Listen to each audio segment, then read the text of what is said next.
All right. Merry Christmas, everyone, and happy holidays. Please lie on your back.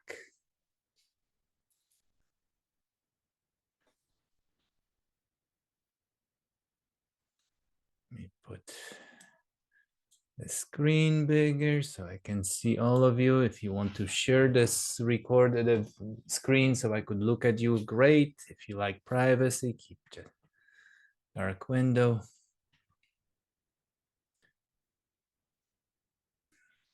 And today, since there's so much pre-holiday stress, tension, everybody overworking and doing last minute things, I thought we'll spend an hour to go deep inside ourselves, to offer time for relaxation.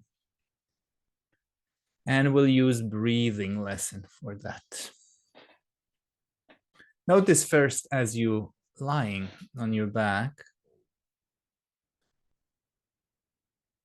how is your breathing now? When you don't manipulate that, when you're not trying to do anything. So what does it mean how? What is breathing like? One is you can pay attention to length. Let's listen to the length of the inhale. Feel, don't try to make it longer. Sometimes we right away try to improve by employing our upper brain, our cognitive brain, which has capacity to override whatever we're doing. But it's only a momentary capacity. The moment your attention goes away, then you will return back to the lower centers of your brain that control things like movement, posture, or breathing. So don't try to manipulate it with your decision, but listen, how long is my inhale? You may also find that it's changing. Some are longer, some are shorter.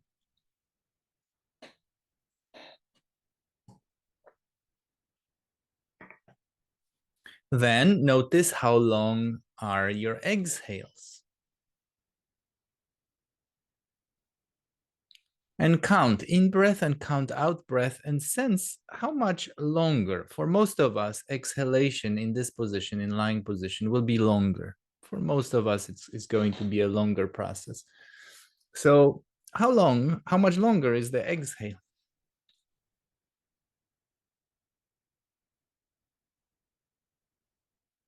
Or would you say it's about the same length as your inhalation process?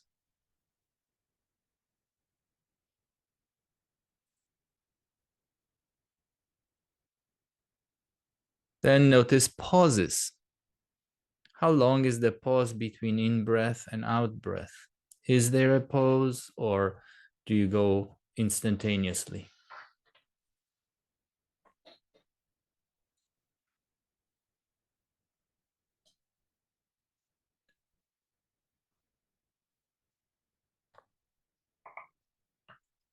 And what about the second pause between exhale and inhale?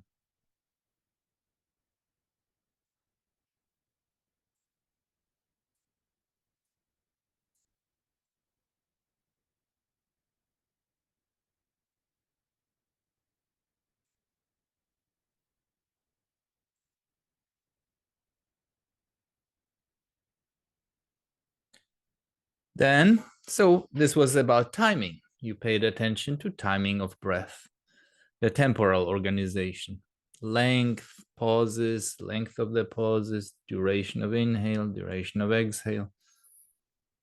Another is maybe effort. How much effort does it take to draw air in? And are you employing any effort to exhale? With a restful breath, ideally, it's completely passive. Inhalation does require contraction of muscles. Peaceful, comfortable, pleasant, simple exhalation doesn't require any contraction. If you're running or exerting yourself, yes, exhalation is forceful in order to faster eliminate the CO2 from your system. But resting breath, resting, quiet, relaxing way of breathing is with exhalation that's completely a passive, relies on the flexibility of the tissues that just got stretched on inhale. Flexibility, the lung shrivels, the thorax, your chest from expanded position collapses down, diaphragm retracts back toward your heart. Shoulder muscles, if you use them, they relax on exhalation. So second part was effort. And this is the thing that we take for granted. If anybody ever experienced troubles with breathing, like COPD or heavy congestion, or when the windpipes are blocked and you cannot draw air in or cannot exhale simply, but you feel you have to be using it forcefully, you know how much we take it for granted with when everything is going well with our breath. Next is your skeletal use. How are you using your skeleton to breathe? So that means your ribs, your breastbone, your collarbones,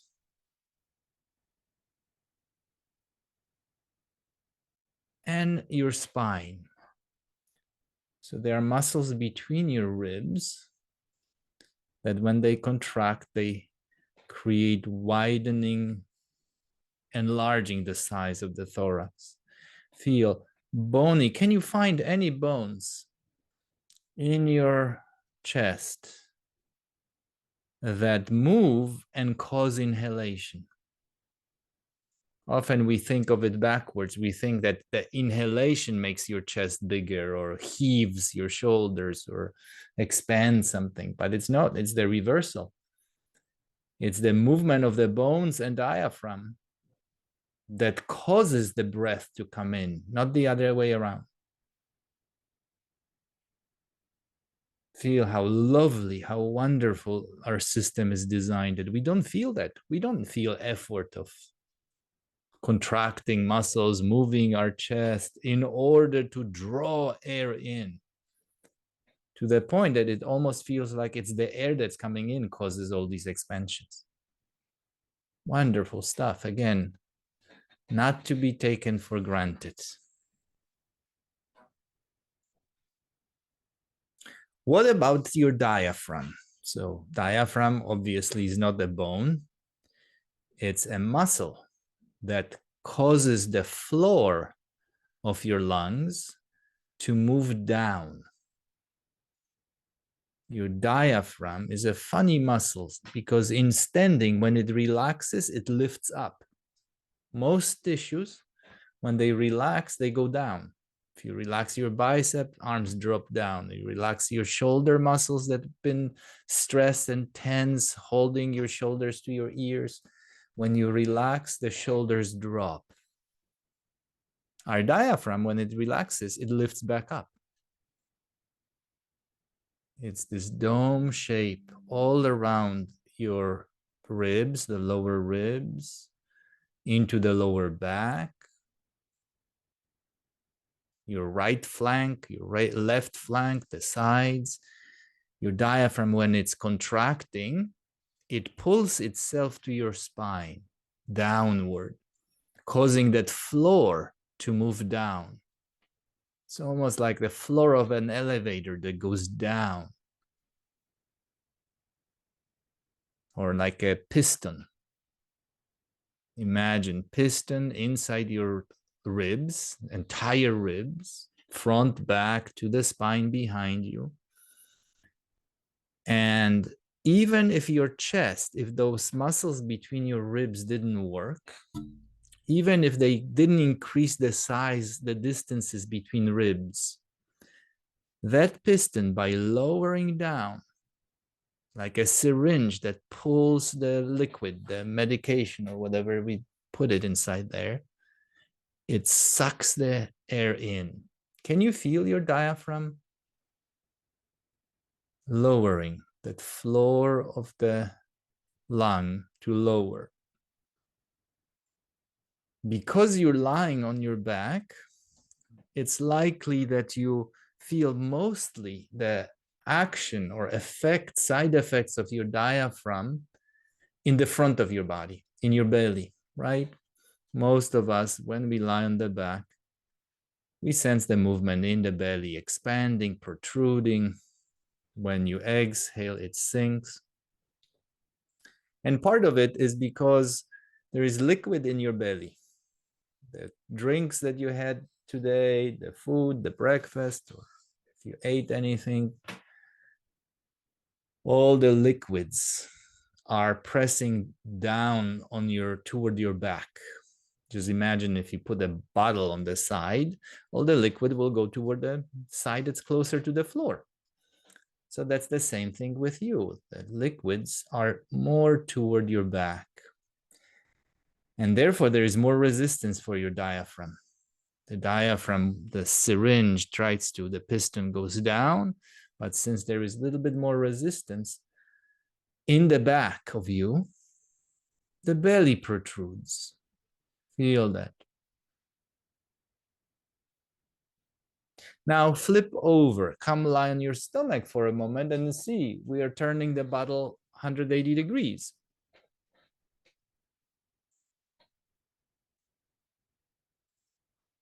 And feel if you can now sense that that liquid is closer to the front of you, all the liquid stuff in your gut, in your belly, and also the floor that doesn't yield. So what you may feel is some pressure of your front tissues of your abdomen into the floor, but the floor doesn't give, and that pressure needs to go somewhere. And feel how your lower back, can you sense lower back lifting on inhale and dropping on the exhale. Inhalation, feel your lower back expanding. Breath is a wonderful lower back exercise. We typically don't recognize the potency of it.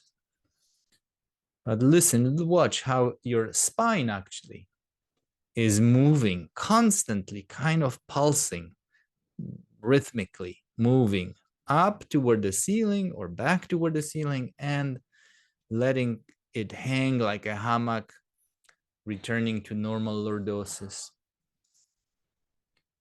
If you have hard time sensing it and can reach behind you, go ahead, touch your spine, your lumbar spine, the vertebra of the lumbar spine, and sense what's the amplitude, the size of movement of those vertebrae toward the ceiling as you inhale and back toward the floor as you exhale. Can you feel motion? It's small, but it's still there.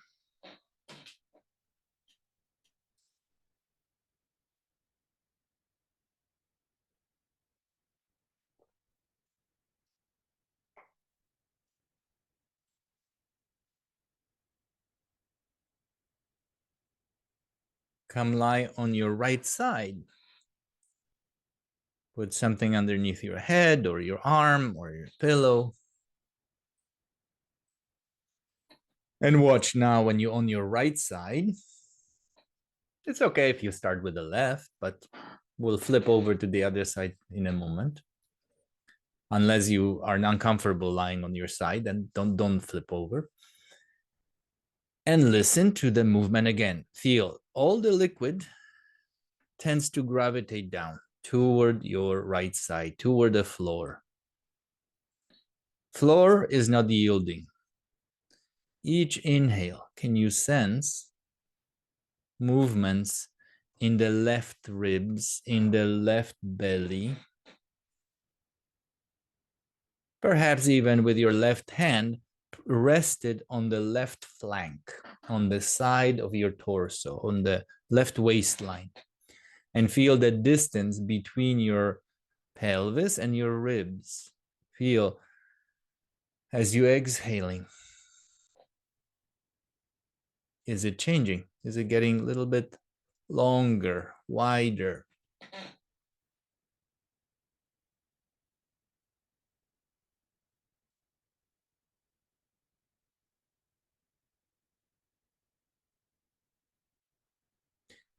If your left shoulder doesn't bother you, hook your fingers of your left hand on the bottom ribs, bottom of your ribs, between your belly and that first hardness of the bone there.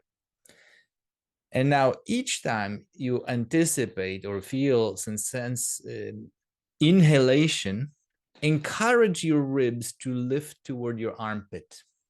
Give yourself a functional integration. Imagine and it's on the left side. You can be in the front, that's okay, but be on the left side. Shift the hand, palpate to the side, and feel if you can increase gently with your left hand guidance what we call bucket handle mechanism of the chest, that it widens ribs. When you exhale, imagine bucket with a handle, and the handle can lie down on the side of the bucket when it's relaxed, it's yielding to gravity. So your ribs are kind of lying down. And then as you inhale, that bucket handle is moving away from the bucket, from the side of the bucket. It widens. And then exhale again, it shortens. Of course, it's not a big movement, but still, can you feel from the leaning against the wall of the bucket to a little bit away from it and then back to the bucket?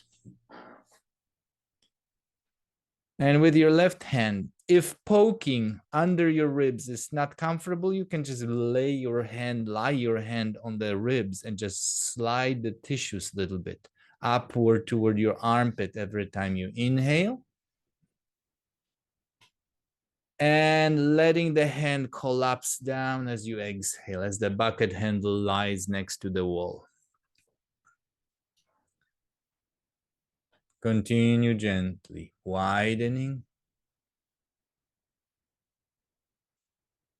Some of you may feel comfortable even with the right hand, the bottom hand, to put it under your armpit and help there to raise those ribs, number 5, number 6, below your armpit, to allow them to lift up.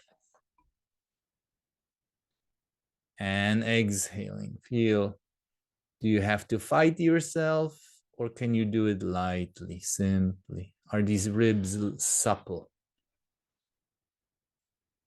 Practically in every functional integration, I do touch people's ribs, and sometimes the sensation is really hard, like it is a cage, it is not yielding. I try to hook my fingers and pull up or push down or rotate the rib cage, change its shape. Sometimes it's quite kind of rigid and stiff. And then, but as we get better, bones, even those they are hard, they're supposed to be hard, but not hard in their relationship to other bones, become soft. You feel I can hook myself and lift it and drop it, and the chest is pliable and it's starting to breathe deeper and better. All the muscles that were holding that in the fixed, rigid position slowly start to melt. This is what you're doing with yourself now. Good. Leave it. Lie on your back for a moment.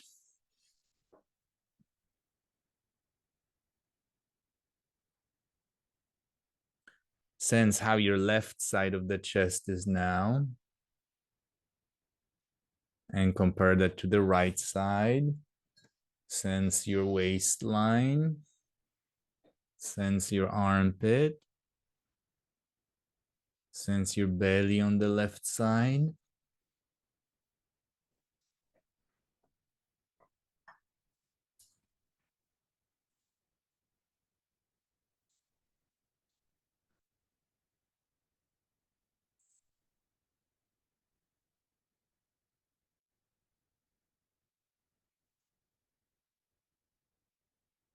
Feel the multidimensional movement that's related to breathing.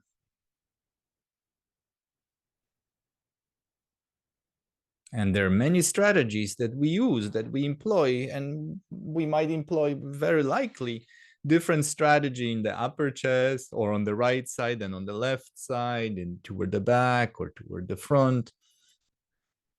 So obviously we need to, in order to breathe well, you need to change volume from small volume to larger, to smaller. And you can achieve it in any way. You can move the front wall forward away from the back wall, or keep the front wall stiff and just make it wider sideways, or rely mostly on your diaphragm to suck in like a syringe. Or it can be back protruding backward. We could breathe by emphasizing our kyphosis, moving, expanding the ribs there in the upper back, middle back, while the front stays compressed. We can lift our breastbone up, collarbones up. And also, there are important neck muscles called scalene muscles that attach the first, second rib to your all cervical vertebra of your neck.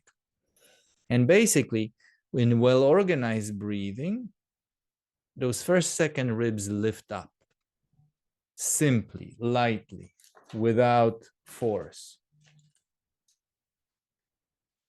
or with minimum force, without resistance. That's what I mean. There is always force. In order to produce movement, you need force. However, sometimes what happens, and you've seen people do that, when they inhale, their neck gets shorter. Can you recall somebody like when they're struggling breathing, and then the moment they take breath in, it feels like the neck is collapsing into the chest.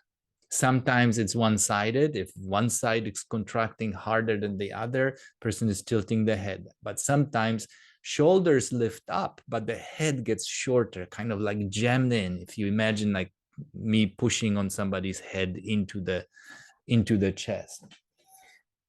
So now for a moment, feel your neck and your upper ribs. The first rib, the cover is covered by your collarbones. The second ribs that are just below the collarbones, and those ribs wrap around and they move to your spine. So when we're lifting, we're not just lifting the front, we're lifting the side of the ribs too. It's kind of like diaphragm, but on the upper end. Diaphragm pulls the lung tissue down. The first, second rib raises the lung up. Now feel, each time you breathe, can you sense lengthening in both directions? Downward through your diaphragm and upward through these scalene muscles.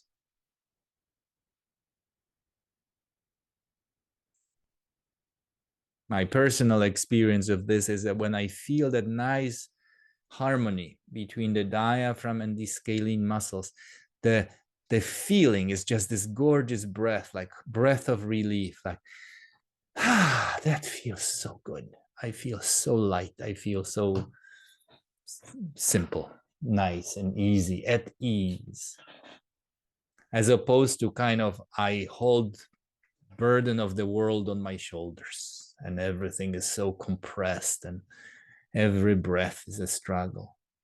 That feeling the opposite, that those first and second ribs, when they are not fixed, not rigid, but pliable, movable. It takes minimum effort for them to raise up and drop down.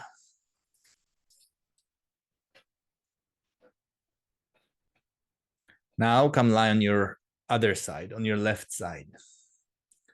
Let's move our bigger lung, our right lung. If you started before on the left side and you're working on the smaller lung, on the left lung.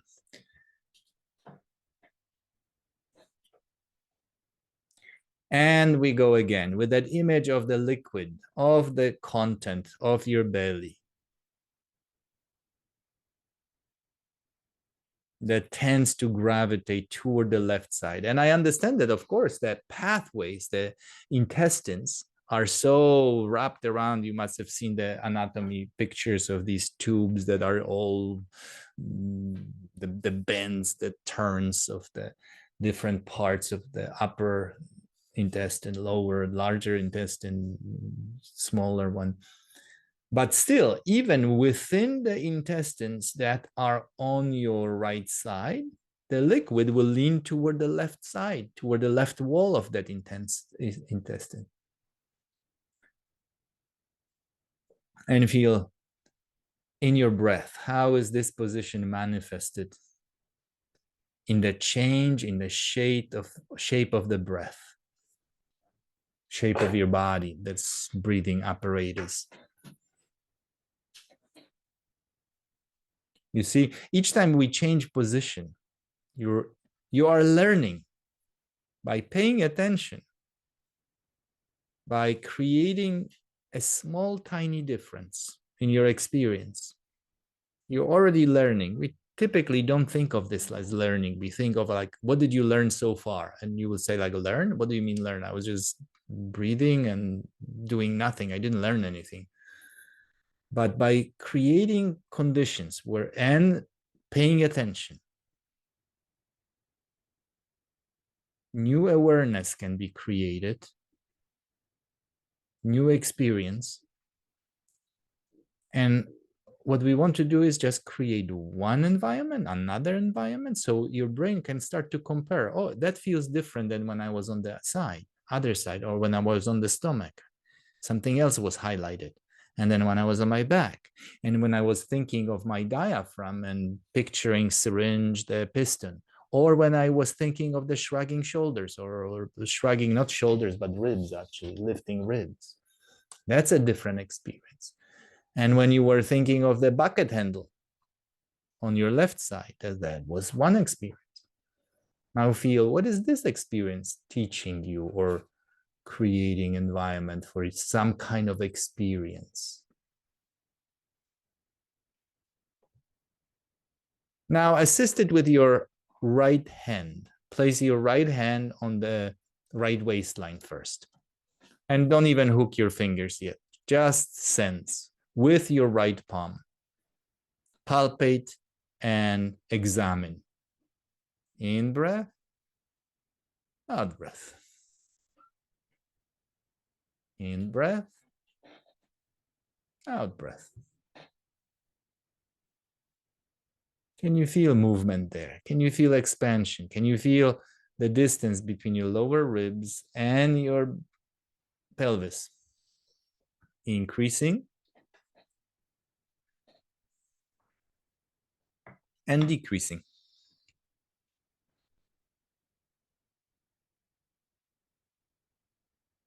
You might also sense that belly is protruding forward. And clarify that for yourself. Is it just belly protruding forward, or is my lower back protruding backward too? Sometimes we habitually breathe only to the belly, and sometimes to the point of having hernia or overstretching, because every time you breathe in, the intra-abdominal pressure increases. That's normal nature of breathing mechanism. You inhaling, there is more stress on the tissues inside your abdominal cavity. Because if you just imagine that syringe, that piston pushing down, it compresses on all the gut, it compresses on all the content, all the liquid content of the abdomen, and that pressure has to be distributed. Imagine if I put water in a balloon and then press it from the top with my hand. Where will that balloon expand? For many of us, and this is even perpetuated with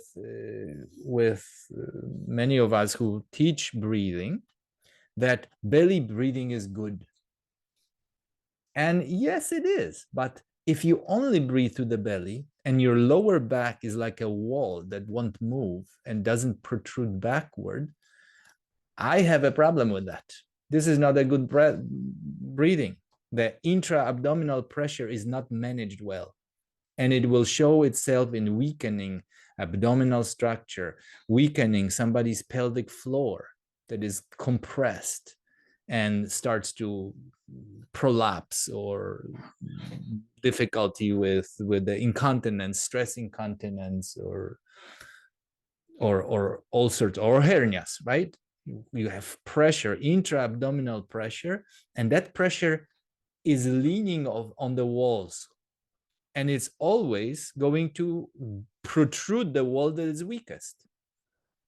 And if somebody trained themselves to only push that, whatever, right side of the belly or right side of the groin or something, that place is going to weaken. What we want is 360 degrees of pressure everywhere, toward the kidneys, toward the lower back, toward your pelvic floor, toward the abdomen front, toward the waistline.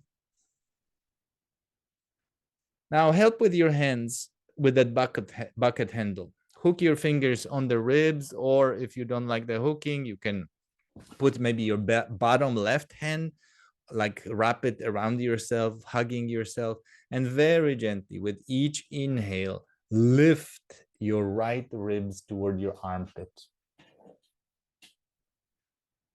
And see if you could not fight yourself, not wrestle with yourself, but if you could make it in such a way that the ribs yield and that bucket handle of every rib is moving a little bit away from the wall of the bucket on inhalation, and returns back to lying next to the bucket on exhalation when you relax.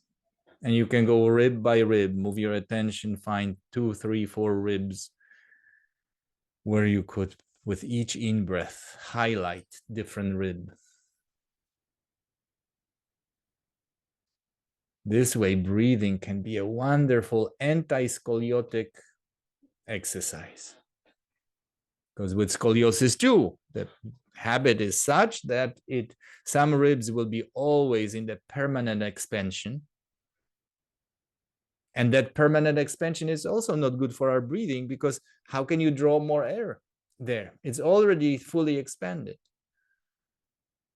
But also those places that are permanently squished, they're not drawing any air in there.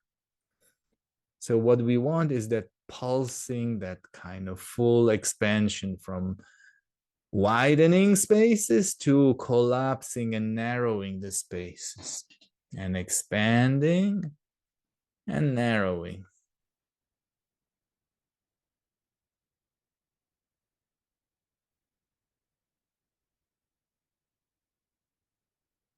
Wonderful. Let go of your hands. Take another 2, 3 breaths. Watch how the abdomen protrudes forward and to the floor to the left. See if there is anything in the back that protrudes back and to the floor too. And one more place to pay attention are the scalene muscles, the neck muscles. Feel how with each inhale, if they draw the first and second rib upward in the direction of your ear. And as you exhale, if that distance, if the contraction of the muscle lessens, and that first, second rib under your collarbone, in front of your shoulder blade, because they're There are three scalene muscles: the anterior, middle, and the posterior. And the posteriors hook in the back of the ribs. They go more toward the back. So lifting is not only in the front.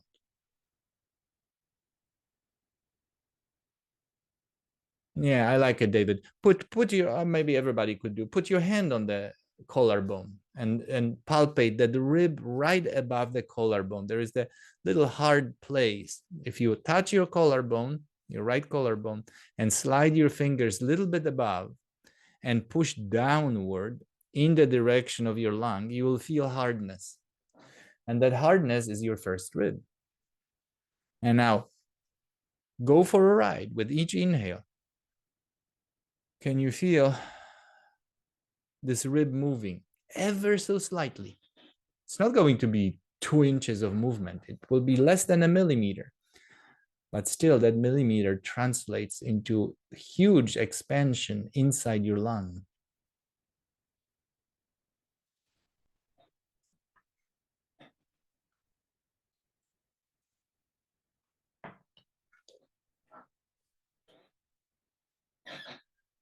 Super. Lie on your back.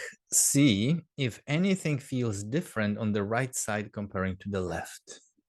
If the attention, these small movements, are in fact producing some kind of effects of learning, meaning change of action, change of how you respond, learning as a way of changing your response to the same input, to the same stimulation, right? Learning as some kind of change from what was before, from, let's say, learning language, from hearing sounds, not hearing sounds, from not being able to pronounce words to being able to pronounce, from not understanding what the word means to understanding. So it's some kind of shift of doing, of what we are capable of doing.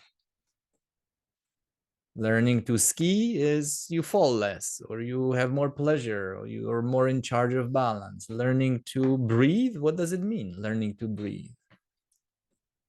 Breathing with a little bit less effort, simpler, more pleasurably, comfortably.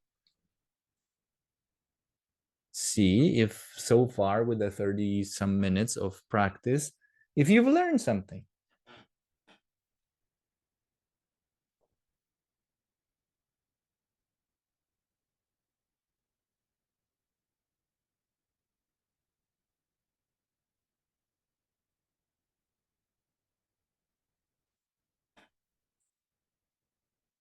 And some, we are very much attached to the word learning in the typical academic way, right? The learning, it's like somebody could even question that. No, this wasn't learning. I didn't learn anything, unless maybe theory. I didn't know about scalene muscles, and the guy told you about scalene muscles, ribs and neck. Oh, I've learned something. And this kind of learning we call learning. But your experience, if you didn't learn anything new, you knew already about scalenes, you knew about the diaphragm, there's zero of this kind of academic learning. Would you call that change in yourself now a result of learning?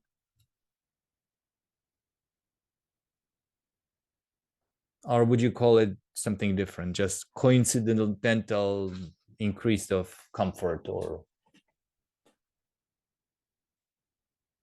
not coincidental? If you went for a massage, is it a result of massage learning, or is it just somebody squeezing your muscles and moving you, and it's just a change of state but bypassing learning?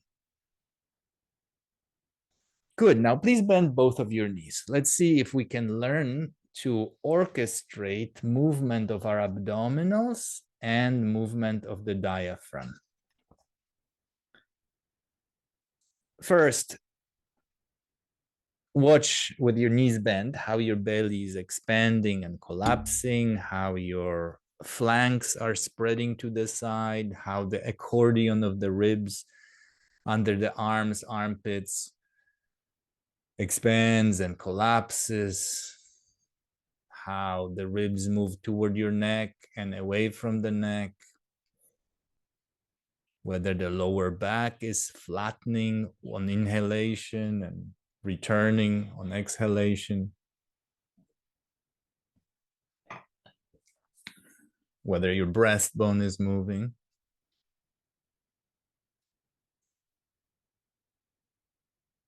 And now take a breath in, maybe a medium kind of breath, and hold it for 10 seconds or 5 seconds. And then go back to breathing.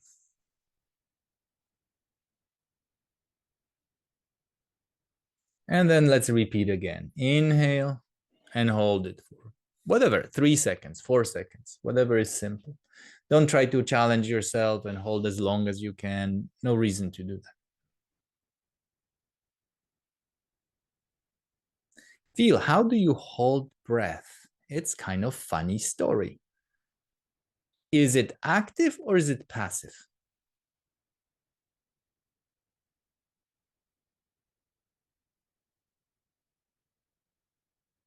Holding. So therefore it needs to be some kind of activity, but it can be different types of activity.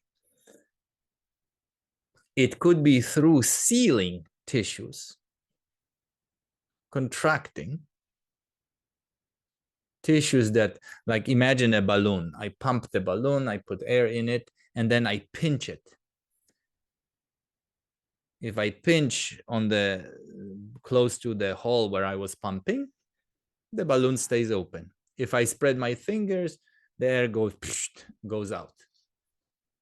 Right? So that holding was at the pinching at the, whatever we call it, neck of the balloon, that little thing. Now, do the same, but reverse the way of holding by keeping contraction isometric, meaning we're not increasing or decreasing the length of the muscles, but we hold them contracted. So feel the thing that makes you inhale, that contraction, let's call it diaphragmatic contraction. Diaphragm descends down. When you go to that middle point where you start holding, don't let go of your diaphragm.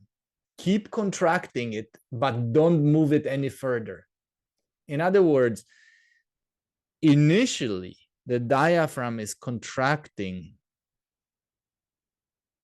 and changing its length. It actually shortens, pulls itself down toward the spine. And then you get to the point where you hold that same contraction static way, in the static way. And then exhale and relax it. Let it come back. Let's do it again. Inhale, contracting. Keep contracting, but don't move anymore. But keep contracting. There is a different holding. It's not like sealing that. We're not now pinching the neck of the balloon. We're keeping the walls apart.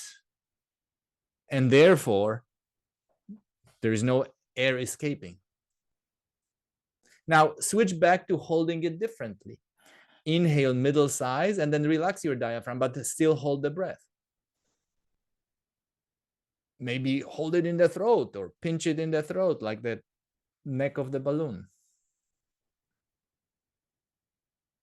And then exhale. Now do the same thing with your upper ribs. As you're inhaling, feel your upper ribs lift toward your neck. Therefore, those neck muscles, scalene muscles, contract. And then you have two options. You can hold it by sealing it, but your neck muscles and ribs can kind of let go, but you still seal it. Or second option, inhale, inhale, inhale, and stop and maintain isometric contraction of those neck muscles. Meaning you don't have to seal anything in your throat. The air will not escape because the muscles that produce expansion of the lungs are still contracted.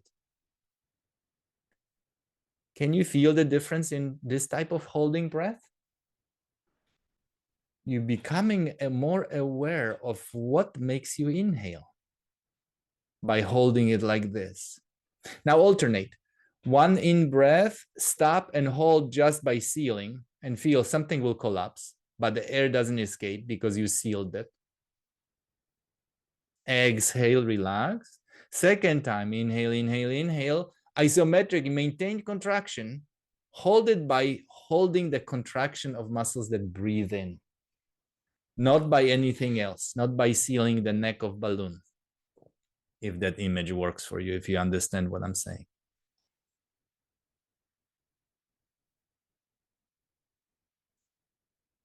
And exhale, release it. And go one and one. One in breath by you draw air in, and then you hold it like you could even hear, like, can you relate to that sound? Like a little grunting, and that's how you hold breath. And the second time, it's not, because it's you just stop at a certain moment and maintain contraction.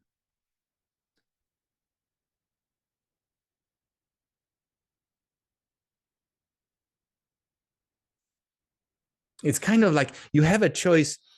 It's somewhat similar to me. Let's experiment that with that now. Let go, breathe normally. Breathe through your nose. Breathe in and out through your nose, unless you're plugged today and it doesn't go. 3 more breaths like that through your nose.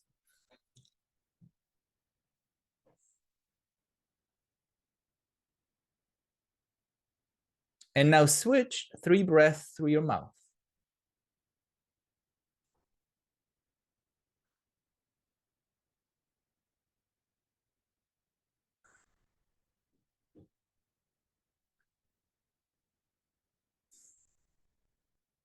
Good. Obviously, to breathe through your mouth, you need to open it, right? You need to part your lips, maybe your teeth.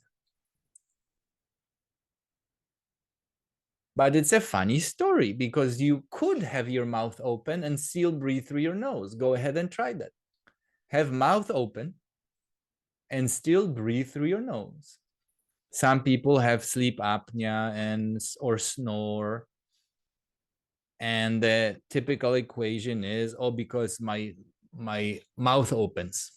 But look at this. You're doing it. You have mouth open now and you're breathing through your nose. Can you?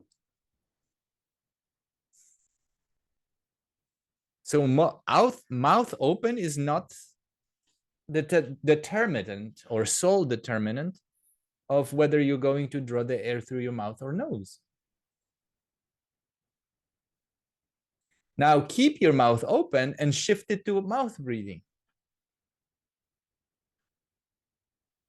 Feel, what did you do?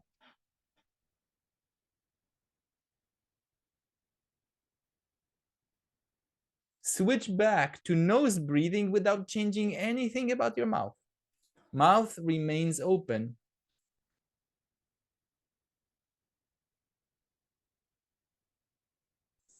But breathe through your nose. How do you know how to do that? What happens inside you? Now alternate. Take mouth remains the same, no change. And let's even introduce the third option. In breath through your mouth purely. Second, in breath through your nose purely. Third, in breath through both air passages, nose and.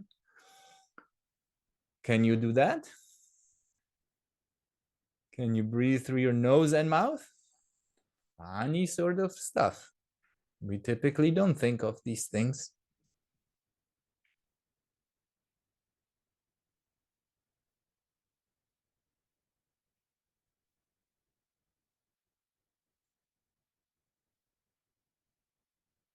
Yeah, Fakara, I like it. Let's use what you spontaneously do with. Use nostrils, pinching. Go ahead, keep everyone, let's give it a try. You can use 2 hands or 1 hand and have the same mouth open the same way, One breath through your mouth and seal the nostrils with your fingers. So you'll clearly feel this is what it feels like to breathe through your nostrils. Sorry, through your mouth, obviously. You're closing your nostrils. Good. Open your nostrils and see if you can maintain the same way of breathing.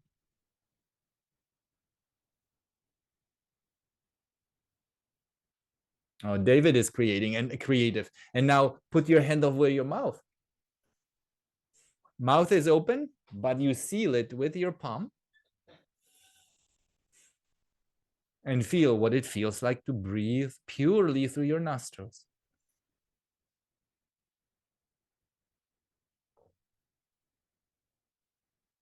And switch. One breath, cover nose, cover mouth.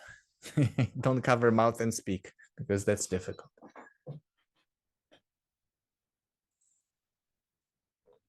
But breathing, you can shift. Feel, what do you do there? What kind of door you closing in order to breathe through your nose? What kind of door you opening to shift it to your mouth, to your nose, to your mouth? One door could be physical plugging, pinching your nose, covering your mouth. But now, let your hand go and shift, close the door somewhere else, not through your fingers, not through external, but internally. And what do you do?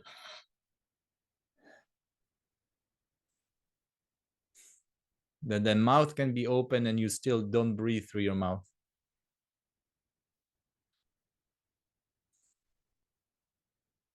And then you can breathe and you have it at your fingers. You controlling it. Good, leave it alone, let go, rest for a moment. If you're tired of lying on your back, you can switch over onto your side, on your stomach, whatever you need to change.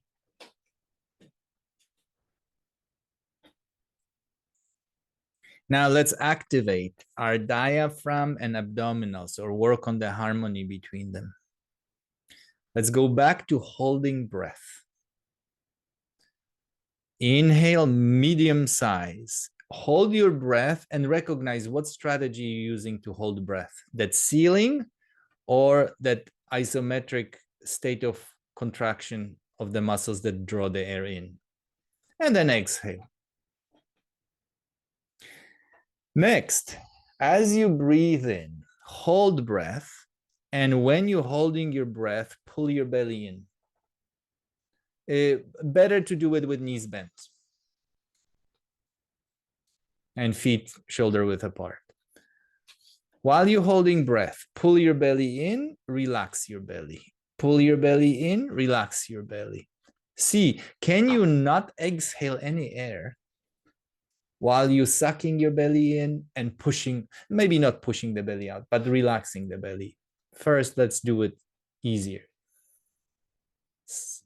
Of course, every time you need to breathe, take a new fresh breath, regulate those CO2, O2 levels. And let's go back. Inhale, hold. While you're holding, suck your belly in, release it. Suck your belly in, release it. Suck your belly in, release it. What you will feel is that your tissues around the belly start to hide under your ribs. Can you sense that? Your chest may heave up, actually. As you pull your belly in under, think again of the diaphragm. You are reseating your diaphragm even higher up. You're sucking the belly in.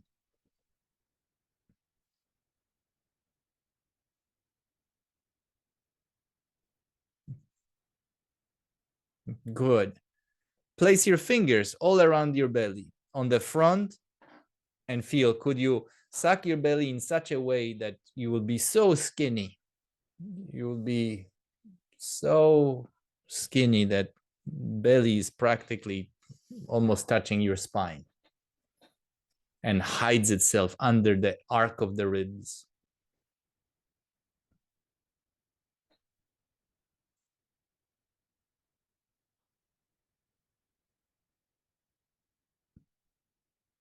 Now touch the sides of the ribs and maybe even thumbs, if it's easy on the floor, or fingers toward the lower back, and feel if there is any sucking of tissues there in the lower back, in the flanks. Could we learn how to activate all of them, not only front? Front will be obviously most visible, most easy to experience, but could you shrivel the tissues of your abdomen on the sides, on the flanks, under your ribs, under your ribs, under your ribs? And perhaps even your lower back a little bit. Could you suck that place? If you picture where your kidneys might be, that place hides itself too under your ribs.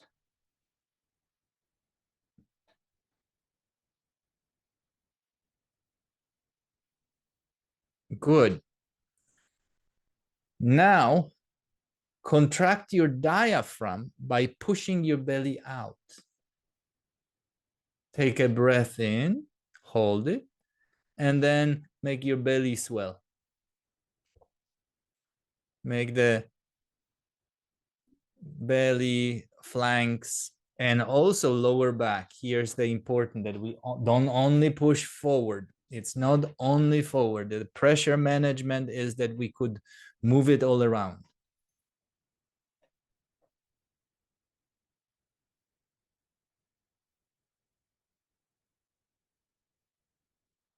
Good. Next time you hold your breath, alternate. Sucking belly in, pushing belly out. Sucking belly in, pushing belly out. Sucking belly in, pushing belly out. Feel your diaphragm makes a full swing from hiding under the ribs, toward the heart, pushing down toward the pelvis, hiding under, pushing down, hiding under. Make a full seesaw movement. And watch that it's not only in front. Yes, it's in front for most people is the easiest place to discover, but there is more to it.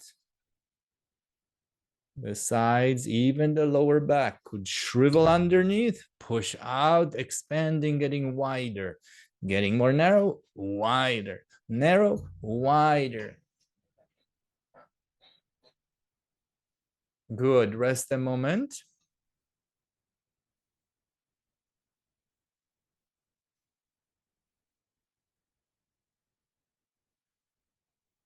Let's see if you can do the same thing while exhaling, not holding your breath, but the same maneuver. Just like we did with the nose open, mouth open, and you have a choice. Because you're inhaling or because you're exhaling, it doesn't mean the diaphragm couldn't do the opposite functions. So take a breath in, start exhaling slowly. Give yourself 3, 4, 5 seconds to exhale.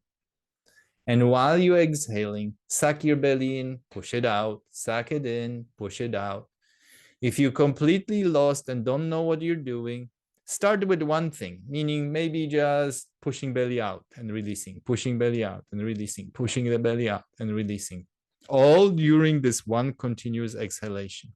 Then you inhale and you start over. Exhalation, push your belly out, release it, push your belly out, release it. But don't stop exhaling, continuously exhale. If you want, you can whistle. So you'll hear if you stop. What you don't want is like, but one continuous sound.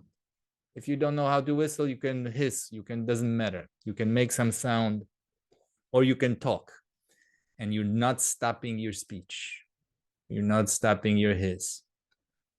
Then continue and suck your belly in as you exhaling. Can you exhale, continuously whistle, and pull your belly in and push your belly out and pull your belly in, push your out. Lovely. Feel how many possibilities you have within your system to not just be a slave of a pattern. Then if abdominals contract, I have to exhale, or if the belly swells, I only have to inhale. No, you don't. And the thing is that when you have more options and more access to the options, the better you get, the better in your function, in your breathing, in today's session is about breathing. About now, last thing for today, disconnect inhalation from either pulling belly in or pushing out. Feel, could you continuously draw air in and in and in and in until you get to the top? Again, the secret is don't make sharp movements. If you make a big inhale within just first half a second, then there is nothing left and you feel, oh, I cannot do that. But if you prolong it, if you make the inhale last, call it 3 seconds, 4 seconds, and you start very small, drawing a small portion of air, small, small, small. And as you're inhaling, you are pulsing belly, chest, belly, chest, doing that seesaw movement. One way the belly sucks in, the chest heaves up and gets bigger. When the belly pushes out, the chest actually flattens. And feel if you have, for those of you who've done these things before and you're quite masterful about that, I will challenge you to do different rhythms. Make a few almost like fluttering changes, and then very slow, in, under, out. So you have control over not only when you're kicking in and when you're kicking out with the certain muscles, but you can manipulate speed. It doesn't have to always be fast. It could be slow and you're rolling like belly in underneath yourself, expand it. Of course, the slow one, you will just maybe fit one change.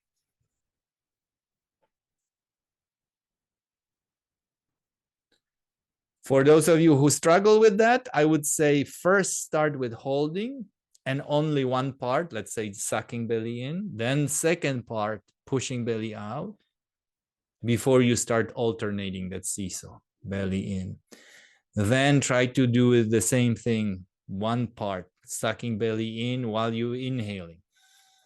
Can you suck your belly in while you're inhaling? The chest will get big, so you will get that feeling of, oh, that's how I breathe. Yeah, chest gets bigger. But then chest flattens as I'm inhaling. Oh, novelty. That's unusual. That trains your diaphragm. Diaphragm has to push or pull, actually. Syringe, piston going down. So the chest could actually even flatten and you still increasing the volume of the lung. So despite the front wall of you collapsing into the floor, syringe is pulling so significantly more that that collapse of the wall doesn't translate into exhaling or making volume smaller, but the volume is still increasing. Good enough. Leave it alone. Stretch out your legs and give yourself another 30 seconds before you get up. And feel, what's your experience? Physiological changes in movement, in how you're lying on the floor, postural changes, changes within breathing.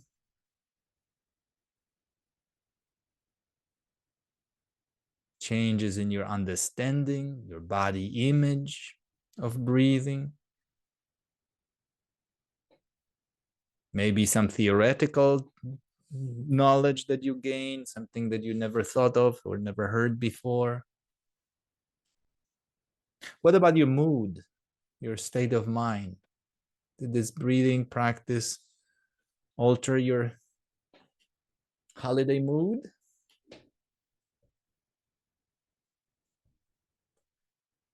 Lovely. Please bend your knees, roll to your side, come up to sitting. Sit a moment, give yourself time. You might be a little lightheaded, especially if you hyperventilated. If you expel too much CO2 too fast, you'll be a little lightheaded. If that's that, give yourself time to get used to. And then come to standing and feel what's new in standing. Do you feel more grounded, more stable, lighter, funny sort of thing? Can you be more grounded and lighter at the same time? Or these are two opposite things?